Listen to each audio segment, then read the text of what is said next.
Ooh, happy Halloween.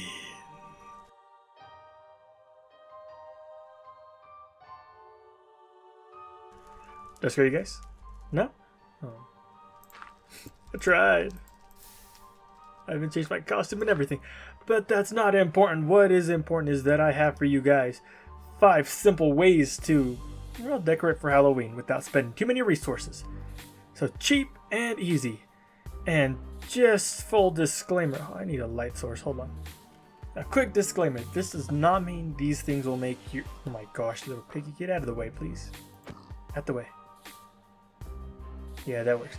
Now, so I was saying, these are just really quick ways to make your house more Halloweeny or to build something small or just... Basically, this is a great way to decorate for Halloween without having to spend a lot of resources. And at the end of all this, we are going to do a Halloween build with everything I just talked about. So let's hop right into it with number 1. Now this seems minor, but just simple fencing like so. Doing it this way, which by the way is just kind of random and all over the place, makes it look, you know, more worn down, really old, creepy. Like, I mean, even just like this, it gives off a creepy vibe. And again, everything's just placed randomly from the bricks to the cobblestone, slabs, walls. There's really no one way to do this. You can just build this however you want. And then there's buttons scattered on the floor and on various different things just for added bonuses, you know? Because it's just those little itty bitty details that can make a big difference. But yeah, number 1. Jagged fencing. Number 2. Now here's a really simple scarecrow design for your wheat fields, and I should have put wheat fields around here. Alright, and number 2, by the way, I don't know why it's doing that. I feel like it has to do with the fact that I'm playing in a snapshot and not a full release version, because, you know, snapshots are buggy. But anyway, number 2, just a very simple scarecrow to decorate your field. And yeah, I made it look a lot nicer than it looked before, but the whole point of this is using just a couple fence posts. So 2 fence posts there, a bale of hay there, and some banners. Now I used red, but I feel like scarecrow shirts are typically red. So, and after the hat, I went ahead and used the bee's nest with yellow carpet on the sides. Now to make that stay, you have to go ahead and put string along the side of it, and then you can do this and basically make it look like things are floating, which is super cool. And yeah, so number 2, simple scarecrow. Time for number 3. Now number 3 is super duper easy, and it's just basically, hold on, there we go. So if you have just a quick window and you want to make it just a little bit spookier, just have to break 1 and put some cobweb there. It's not really much, but I mean, even something like that looks a lot better for Halloween than say something like this.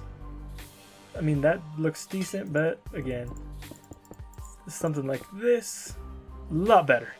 And again, just some buttons on the floor to look like stones and kind of like somebody threw a rock there, and just back here to give it more decoration at night. So see, like that. So yeah, number 3, just cobweb the place up. Number 4. Now, I don't know about you, but I've seen a lot of houses, especially haunted houses, that are run down and broken. So a great way to... Hey, look. I forgot about bats. We got bats. What's up, little buddy? Anyway, a great way to make things look run down without actually running them down is TNT. Because, I mean, if you really struggle with making things look broken in a way that you feel looks nice, TNT is your best friend. And that did way too much, but that's okay, because just a quick fix. I did go in and put in some of these things, just cobblestone and cobblestone slabs, oak and oak slabs, and doing so kind of in a random formation to make it look a little worn down. Again, just TNT and then bam, make it look like things fell. But to add on to that, if you really want places to look abandoned, then do I got the thing for you, because vines work wonders for that. Yeah, vines.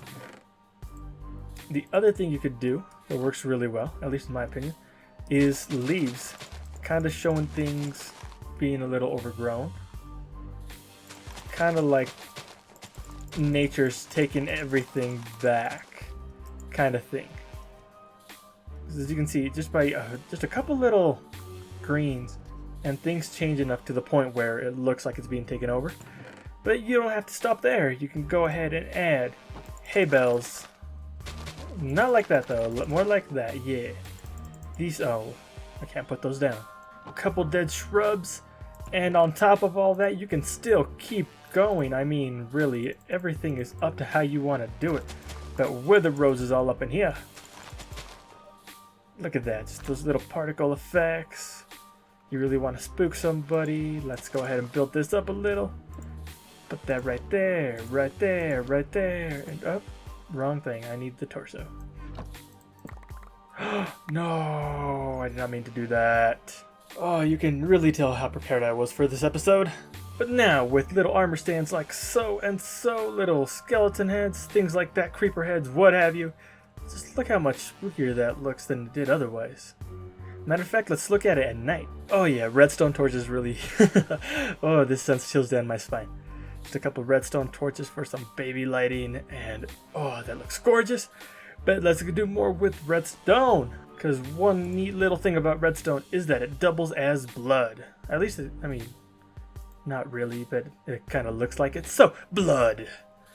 And yeah, just use that to decorate all around. You got little blood blotches, all that fun stuff. And finally, because yes, we have to have these in here somewhere, cobwebs. Oh, I destroyed that thing. Oh well. Just random. And look at that, I mean, just with a little bit of TNT and randomly placing a whole bunch of blocks, we get this majestic little spooky terrifying thing that actually works really well. I like it. I don't know why I did this, but vegetation, man. This can make your thing spookier or not, making things look overgrown, like so. Really gives it that abandoned feel. Although it'd be nice if these came in slightly different color variations. Yeah. And one more thing before we go into a quick build of me using everything I showed you guys here to build a little spooky house, haunted house, what have you. Let's go ahead and see two last little things. I forgot why I built this, I'll be honest, but yeah, I did everything over there, so yeah. Now again, this one is super simple, and it's just a coffin that you can actually sleep in, I think. Let's find out. I can. Now let's make this spookier. Yes. Oh wait, I can't go into third person. That's a bummer. But yeah, we got coffins. Which, this one is super easy, just not cobblestone. Trapdoors like so, like yonder, on all sides, and yeah, with the bed in the inside. So you know, coffins. Now this last one is probably the one that's going to be the biggest takeaway, because building for Halloween is not really hard, but takes a lot of creativity. I'm going to go turn off those fires. When it comes to building Halloween-like themes, a great thing to do, which I didn't do on any of these, is to use darker colors. I mean, especially if you want to make it look abandoned, worn, etc. I mean, it worked great over yonder, just like that, without darker colors. But darker colors tend to look a little nicer, so things like dark oak planks, dark oak wood, strip dark oak, more dark oak, oak fences, black concrete, brown, purples, light brown. Wait, did I say light blue? Blue, brown, terracottas. These are terracottas, by the way. Blacks, glazed terracottas, things like these that you can just use to decorate. All these little things make a big difference. And now for the moment no one was waiting for. It's time to build a house.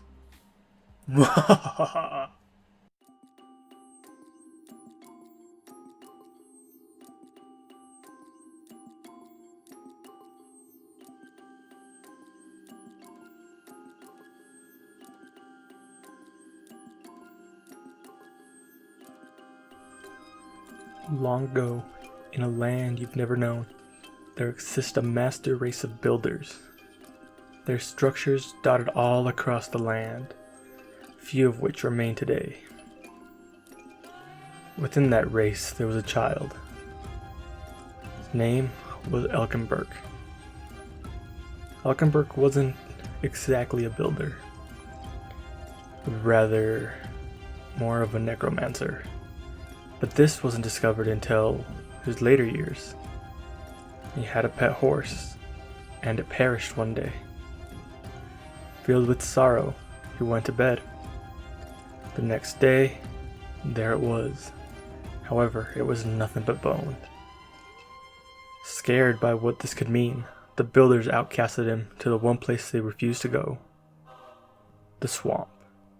There, he planned his revenge. Being outcasted is not something anybody wants. However, when the builders discovered the Nether, they started losing many in large numbers, and with nowhere else to bury them, it took to burying them within the netherrack, their soul leaving their body, being absorbed by the sands below, their bones left with nothing but blackness that took to doing the very thing they did during their life, defending the fortresses they helped build. Seeing this, the builders thought, maybe combining the withers and the sand from which their souls were placed into, that they could revive their fallen friends. But with no idea how to do so, they called upon the only necromancer they knew, Elkenberg. Elkenberg was still filled with rage. However, he agreed to help them out, and in doing so, unleashed the most dangerous creature known to builder kind, the Wither. Quickly, the fortresses were being destroyed. The builders were being annihilated. Many tried to flee. Few made it. Those left to die in the Nether lost their souls into the sands. Their bones became black with evil. They themselves became withers. Those who made it tried finding an escape. Few managed to hide. Others found a way to escape the very world they lived in. The Nether wasn't the only portal they constructed. Unbeknownst to them, they had opened a portal to a whole nother dimension. The end. Deep within the earth, they built strongholds to hide the very portals so as the Wither could never find them. Those who had constructed these very strongholds went into the portal. Unbeknownst to them, it was a one-way trip. There they lay hidden. Meanwhile, the Wither spent his time destroying all the structures they had constructed. Everything in the overworld was being turned to ashes, destroyed in a matter of seconds. Very few structures remain. And yet, some builders stayed alive. And so did Elkenberg. Feeling guilty about his actions, he took it upon himself to handle the Wither. So devising a very clever plan, he managed to trap the Wither and was able to then kill the very beast he summoned to lay waste to the builders that once shamed him for his own magic. Those who survived in the overworld swore never to build again, for their actions led to some unholy discoveries. They built villages just enough to house themselves, after which they tied their hands together for fear of what they would construct. Another Wither was something they wanted to avoid. All knowledge was lost of the Nether portal, except Elkenberg still knew. And he was outcasted once again. He had brought this great pain unto them. Countless souls lost, all in a futile attempt to avenge what they once made him feel. And so he was gone again. And his anger just kept on growing and growing and growing. Knowing he had the power to resurrect the dead, he went ahead and did just that.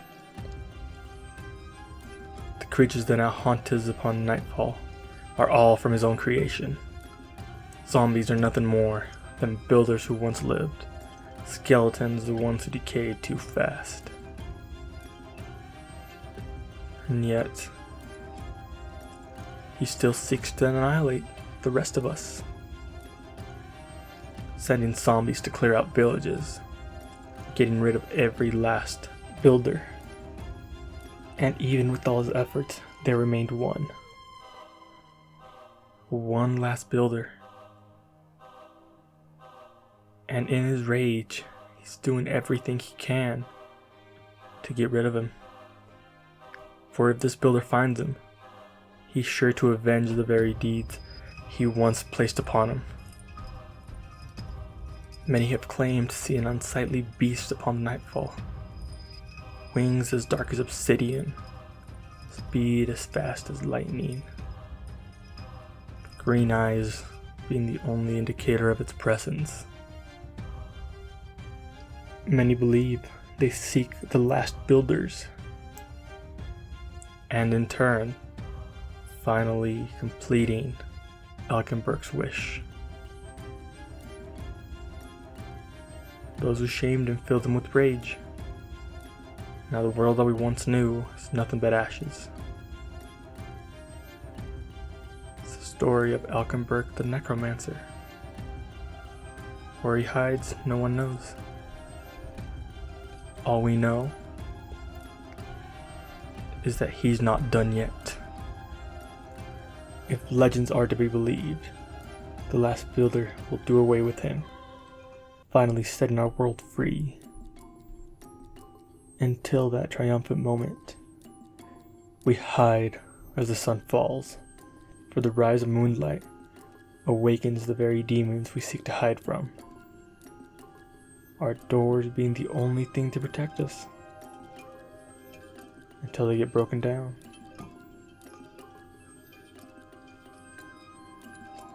And so we hide in the light to fend off the dark.